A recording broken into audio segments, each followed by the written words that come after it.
Welcome to the School of Love, the place where miracles are normal.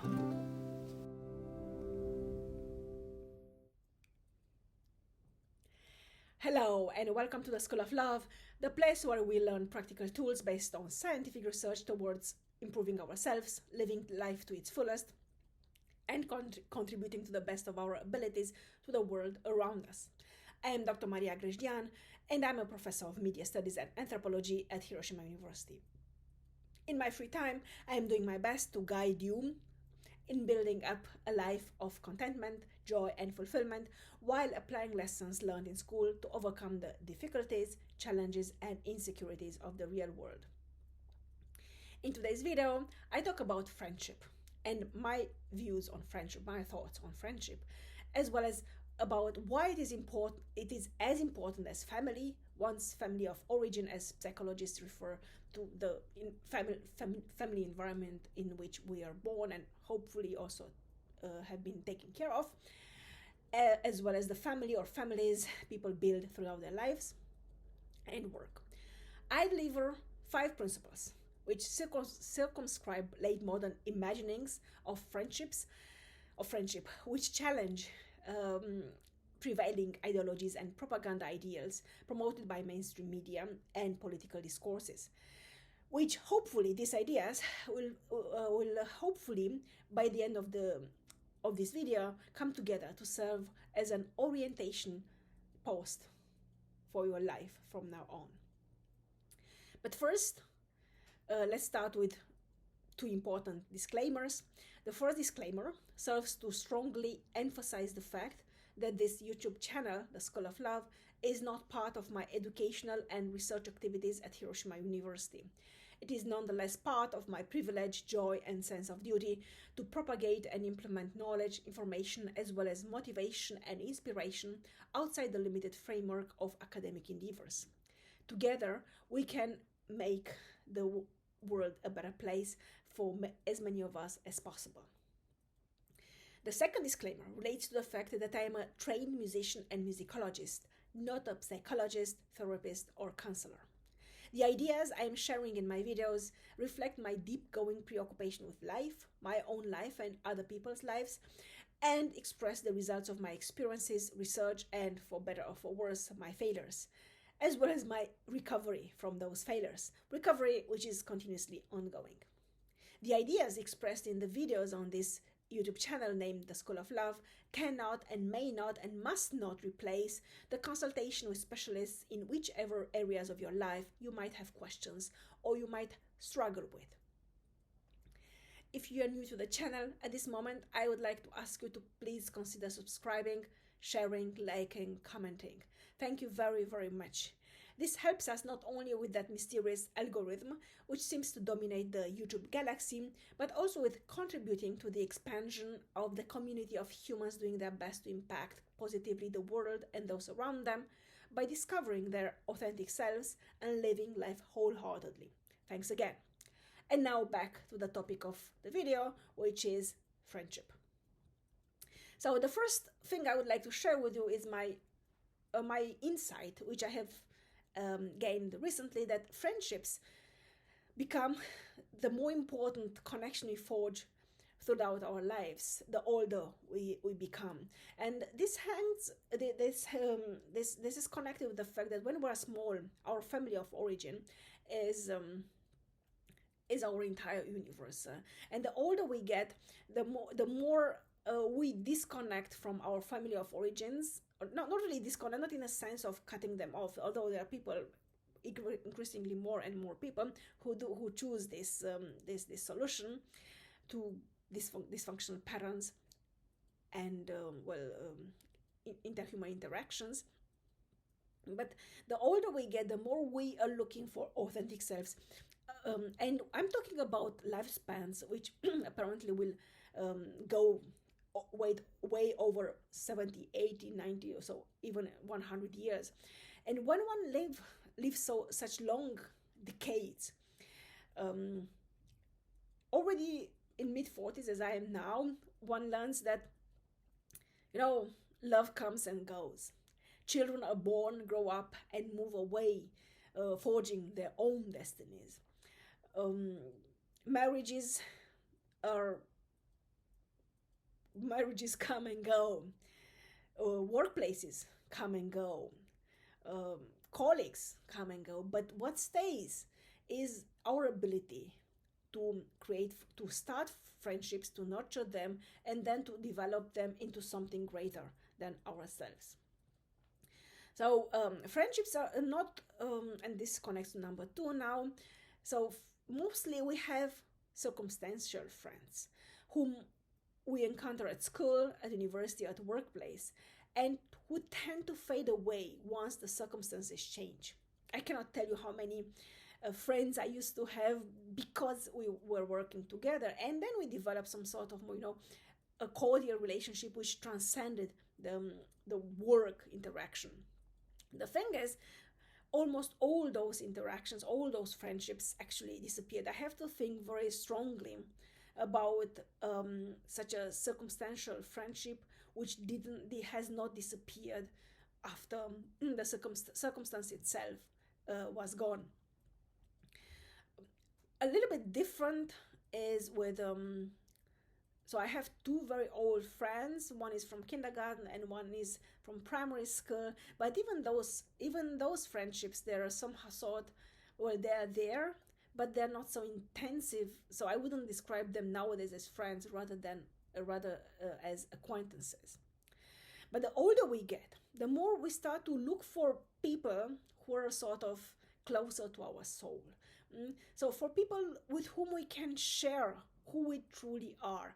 And instead of these circumstantial friendships, we prefer we prefer either authentic friendships with people who really get us, so to say, or we prefer solitude. At least I prefer solitude. And looking at some people around me, people I treasure, people I cherish, people I respect deeply, they too prefer solitude instead of hanging out with people they don't really connect with just for the sake of not being alone. So the older we get, the more we understand that the word alone and the connection, the relationship between being alone, loneliness, is actually a very superficial one, and we shouldn't so much avoid loneliness. Actually, we should more craft a sense of healthy solitude, which allows us to delve more deeply into ourselves and then to understand who we truly are. And on the basis of those understandings and acceptance, and gesture of acceptance, of self-acceptance and self-compassion, then we can sort of radiate that sort of self-acceptance, which then will serve as a beacon of light, a radar, in order to find like-minded people. So the older I get, the more I understand the importance of people, of hanging out with people. If I hang out with people who understand me, who accept me for who I am, who share with me the same values, and to a certain degree, at least similar experiences, at least similar losses, at least similar challenges as I used to have in the past. Circumstantial friends, more often than not, do not. Circumstantial friends, so I include in these circumstantial friends the category of parents of my children, particularly with my son, who is still 11 years old, and when he wants to hang out with his friends, I have to accompany him and hang out with the parents of his friends, and this is complicated because, at least for me, I cannot really open up. I don't know these people, and I don't know if I like them. On one hand, on the other hand, I have to be friendly enough so that I don't spoil the friendship between my son and their children. And it's very interesting that most of the time, while I do put a lot of effort into these kind of encounters, there's no real sense of friendship emerging from that. And so this is also an example of circumstantial friends or friendships, which, well, we within being a social animal and living in a society, we have to tolerate, but this is not the meaning of friendship I am referring to here. And again, another topic or another thought I would like to share with you is the idea of lifelong friends, who are very rare. So this kind of lifelong friendships, they're very rare. Personally, so as I said, I have some, but I would rather describe them as acquaintances and not friendships at this moment. And they usually start in childhood, but mostly dissipate once we move out of town, or they move out of town in our late teens or early 20s. And actually, this also happens when they start like working, when they marry, when they start having children and so on. Suddenly you realize you go different pathways, and what has connected you decades ago is not there anymore. There is so one of the biggest senses of grief I have felt was in mourning these kind of friends, when meeting them after years or even decades and observing that um, they have changed, I have changed, and actually we do not share anything anymore, although they were very treasured friends back then. And again, we have to accept this. So grieve the process, grieve the loss, and mourn the mourn it, and then accept it with elegance. It is part of life. But then again, uh, I'm going to address what I call one of the most toxic myth perpetuated by mainstream media, which refers to marrying your best friend. In my experience, and it's not only my personal experience, but also what I have observed around me. So I count this at my experience because um, it deals with people I know personally. So this idea, this the myth of marrying your best friend does not exist. So it has been perpetuated by Western mainstream media and then taken over by other mainstream medias from non-Western societies, and has led increasingly to a blurring of boundaries between platonic compatibility and romantic pursuits or sexual encounters, with all of this becoming consequently gradually toxic and dysfunctional. So many people think, why I'm looking for my soulmate or my twin flame, or I want to marry my best friend, or I have married my best friend, and then a couple of years later you hear stories where you think, what was that back then? So this is a myth, and we need friends outside of our romantic relationships. We need friends outside of our marriages, and for very very plain reasons.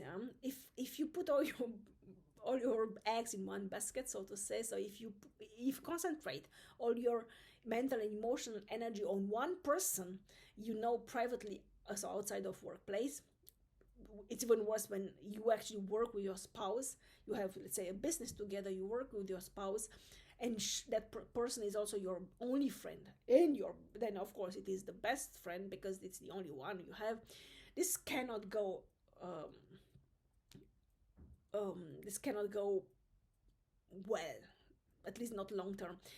I have never heard of such situations, which I mean I have heard of this idea of I'm marrying to my best friend, or we have perfect marriage, perfect business, everything works together, works very well together, and then you see, and then it falls apart because it doesn't really exist. And this also comes with the fact that we're living such long lives. Discussing another video this topic of living such long lives and the challenges that come with this. And so marrying your best friend is a myth. It doesn't really exist. And for those who are living in that bubble, well, I hope it lasts. But it doesn't, or if it doesn't, so then know that it's a myth. It couldn't last. And number 5 is that the idea of being your best friend. It's an interesting one. It's an idea, but it's not a concept worth observing and analyzing.